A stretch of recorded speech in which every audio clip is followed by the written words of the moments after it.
So maybe you're trying to decide Nocatee or Silverleaf. And I'm in Nocatee right now, but a lot of this video coming up ahead is shot over in Silverleaf. But we're going to compare and contrast a lot of the we're going to look at a lot of the comparisons between Nocatee and Silverleaf and see in what ways are the same. For instance, both golf cart communities, both have commercial hubs, but we're also going to look at those and see maybe how they're a little bit different or maybe significantly different, and even look at some of the pros and cons of each as far as location, being central to St. Johns County or being closer to the beach. Like I mentioned, golf cart stuff, just similarities in having different neighborhoods that are all part of Silverleaf or all part of Nocatee, but they all have their own unique aspects.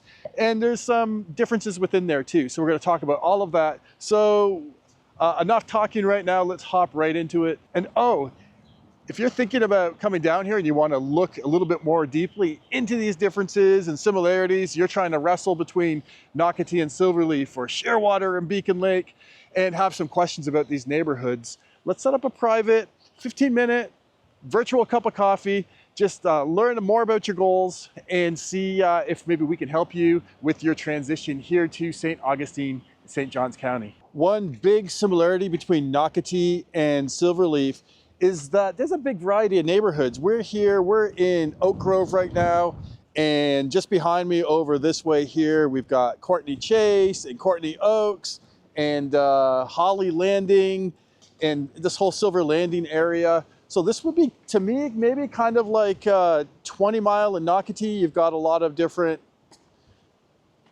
maybe higher end homes in this area here right now. See the big oak trees and just it's really windy. Hopefully you can hear what I'm talking about here. But this area is higher end, and then you've got other areas like in Nocatee, you've got townhome areas, and you've got other areas that are more affordable. And just like Silverleaf, you've got your higher end, your 70, 80-foot lots and your bigger homes, and then you've got your townhomes and all that. All the big variety, everything in between as well. So that's a big similar point between Nocatee and Silverleaf. As I'm thinking about the similarity of being the variety of neighborhoods between Silverleaf and Nocatee, I think one thing that's fair to say would be, I think Silverleaf probably has more options on the value side of things between D.R. Horton, Emerald, Dreamfinders, Lennar. I think they've got a lot more opportunity at a lower price point. Even though they still have the high end, they have the $1 million homes. I think Nocatee has more opportunity on the high end with River Landing, and they have the multi-million-dollar homes on the Intracoastal Waterway. They've got the big homes in 20 Mile. Just a lot more opportunity maybe on the high end in Nocatee, a lot more opportunity on the lower end in Silverleaf. But again, both have a lot of variety, a lot of different opportunities at all the price points. Again, maybe Nocatee, some of the townhomes don't get as low as Silverleaf, but a lot of opportunities in both. So Nocatee a little higher end opportunity, Silverleaf a little more opportunity at a lower price point. So amenities, again, very similar in a lot of ways. I'm here at Silverleaf right now, and you can see there's some pretty cool amenities here. Just do a little pan across. You've got the nice pools.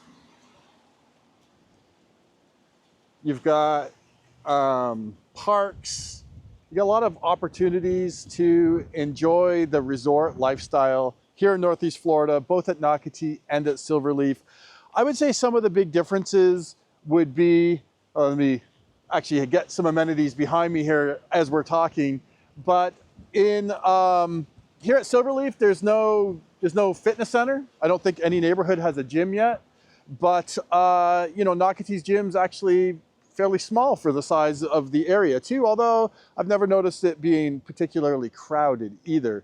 So a lot of different opportunities. I would say Nocatee definitely has the edge on the bigness, the boldness, the quality. You know, you've got the big water slides, you've got the lazy rivers, all of that kind of thing. Here in Silverleaf, a little more low key, but still some cool amenity opportunities. I think on the differences side, when it comes to amenities, one of the things Nocatee has is variety. Now, we're gonna have some variety here in Silverleaf too, but we'll talk about that in just a second.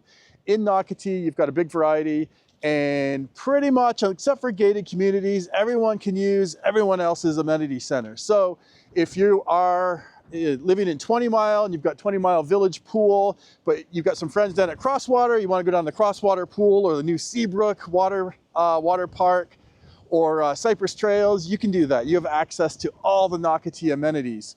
So you got a big variety. Here in Silverleaf, everyone has access to this main amenity that the main HOA pays for.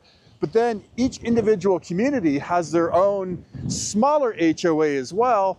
And some of those, like Holly Forest up the road here, they have their own smaller amenity center. Now what that does, it gives exclusivity. So the people living in Holly Forest that have access to the amenities there, that's exclusive to the people that live in that particular neighborhood, versus Nocatee where everyone can use everyone's unless it's gated. Here you have some more exclusivity. So I guess you're hanging out more with just your neighbors. But then if you're looking for someplace common, everyone can come here. So that would be a similarity where they both have different neighborhoods with different amenities. The difference would be in Nocatee, everyone can use all of them, where here in Silverleaf, you have exclusivity to your particular HOA's amenity center. So we're in Holly Forest, which is one of the earlier Dreamfinders developments. They have townhomes, as you can see behind me, then they have like 40 and 50-foot homes as well. Just wanted to really quick show you what one of the smaller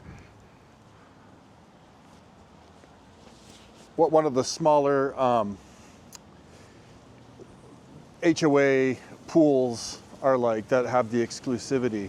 So you see you got the pool here. And then as we move along here,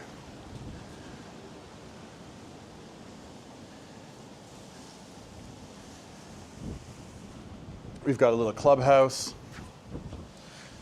sort of deal. And just a little place where the community can hang out. It's like they have a TV screen over behind here.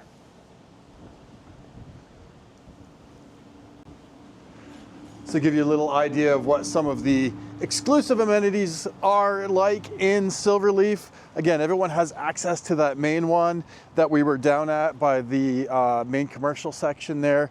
And then Holly Forest has access to this one right here that their HOA pays for.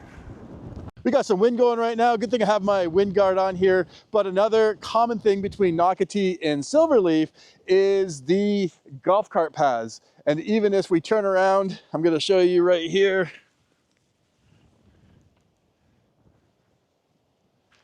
Golf cart parking. This is at the main amenity at Silverleaf. And so both are fully golf cart communities where you can go to your Starbucks, you can go to the bank, you can go to the grocery store, and you don't even have to get your car out. You can just hop in your golf cart, your electric golf cart, and putt down over to any place in Silverleaf, any place in Nocatee is all accessible from golf carts. So that is a common feature. And really, I can't think of much contrast between it, except for maybe Nocatee has a few more cutesy type wood bridge type areas where you can take your golf cart. But for the most part, it's pretty much equal footing between the two. We're going to talk about what's actually available commercially coming up in just a second. But as far as golf carts go, they both fully golf cart accessible. One similarity that can't be missed between Nocatee and Silverleaf versus so many of the other neighborhoods around here is the commercial hubs. And so behind me, we have one of the newer commercial developments here in Silverleaf. And I'll just switch this around here so we can pan around. And this is not a knock on Silverleaf, but this is one of the big differences, is we are Monday at noon, and you see it's just pretty quiet in here. There is not a lot happening here right now, and that's for no other reason, but Silverleaf is newer. Nocatee's been around for a long, long time. Really, I mean, the big growth, probably 2011, but even 2007, people were building in Coastal Oaks. So it's been around for a long time. The Publix has been there for a long, long time. And so they had some anchors, and it's just had a lot of growth. And so there were times where you really couldn't go get a good cup of coffee. You really couldn't go and do a lot of things in Nocatee. And right now, Nocatee has all the stuff, and Silverleaf is still growing. And herein lies what might be the biggest difference between Nocatee and Silverleaf when you boil it all down, is just with the completeness of it. At Nocatee, you're paying a premium. There's a lot of premium homes. There's a premium location if you want to be closer to nature and all of that. And it's premium because it's built out. I mean, there still is a steakhouse coming. There's new stuff moving in. Still a lot of commercial growth still to come in Nocatee, but there's already stuff there. You can already go to Starbucks. You can already go to sit-down restaurants in Neho, and like I said, the steakhouse is coming. You can already go to the bank. You can already go to the grocery store. You can already do all those things. And so it exists right now today versus Silverleaf. You have a lot of promise because it's not done yet. You have to have a little bit more of a pioneering mindset. And so obviously, as a pioneer, imagine if you could have been in Nocatee back in 2011, 2012, when it was really starting to crank up. You'd be benefiting a lot from what's already built up now. And so the question is Silverleaf, does it have the legs to do what Nocatee did? Is it going to be eventually like Nocatee when it comes to the commercial stuff? And so time still will tell on that. So it's in Nocatee, you've got the existing, you've got the already, and then in Silverleaf, you're a little more pioneer. You've got more value opportunity, more upside potential than in Nocatee, but it's promised right now. So, you know, nothing's guaranteed. So just as a point of comparison, right now it is Wednesday and it's about 11:45, so almost noon here in Nocatee at Town Center. And you can see it is bustling. They got Starbucks over there. Over here we've got, you know, the bank and Orange Theory. Timothy's, where I'm about to go have lunch. We got the Link, which is like a shared workspace. Big Publix over here.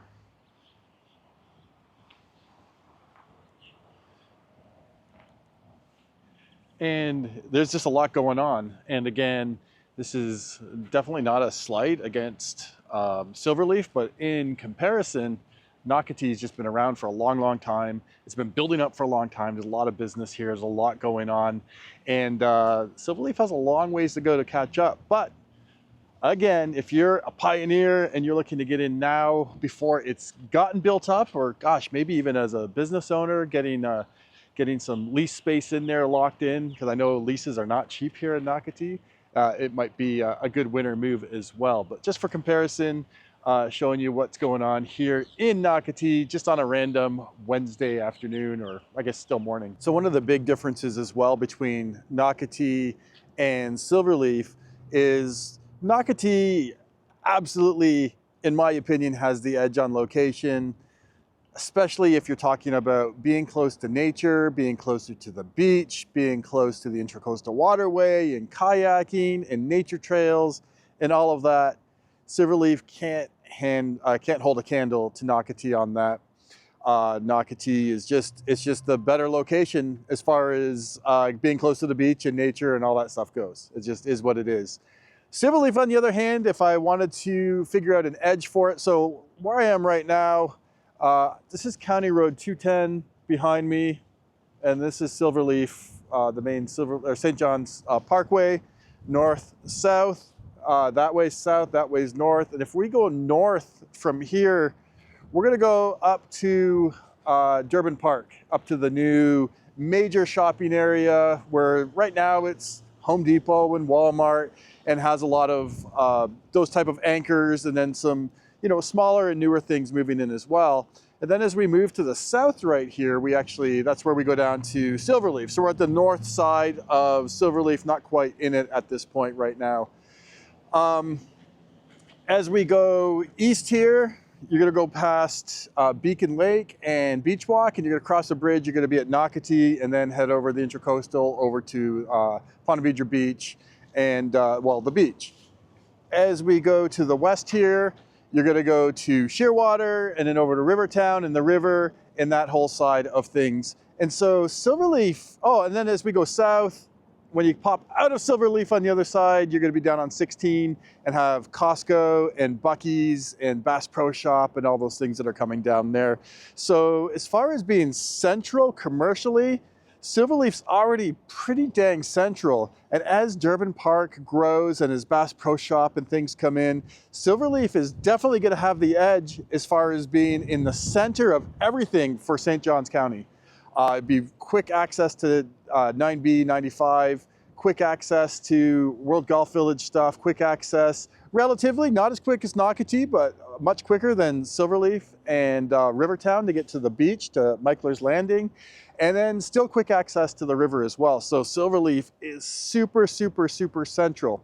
Again, just being kind of stuck in the middle. There's not a lot of natural waterways for kayaking. There's not a lot of the nature trails and things like that. But those things are all pretty close and accessible as well. So that would be a big contrast between the two. Is Nocatee is nature and kayaking and close to the beach. And Silverleaf is more central in the middle of it all.